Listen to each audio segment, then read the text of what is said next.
Почитуван колега Апасиев, имавте говор со факти и затоа ќе се обидам онолку колку што ми дозволува временската рамка и оваа реплика да биде базирана на факти. Ја споменавте номиналната вредност, која што изнесува 18,8 милиони евра.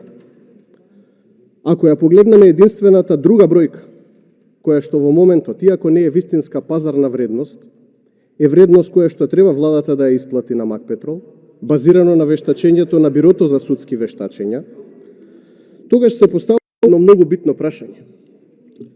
Оној меморандум кој што е потпишан за порамнување по жаргонот, пазарџиски или уличен 50-50 или 50%, капиталот на државата го намалува за 5%.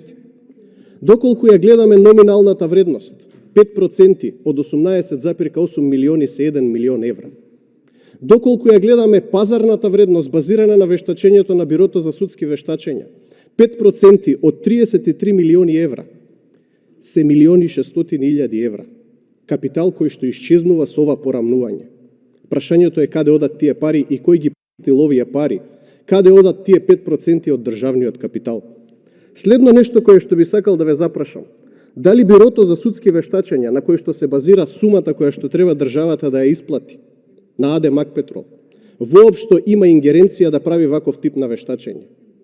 Исто така, оној субјект кој што го споменавте, или НЕР, има ли воопшто лиценца да биде оператор кој што е вклучен да оперира со газ?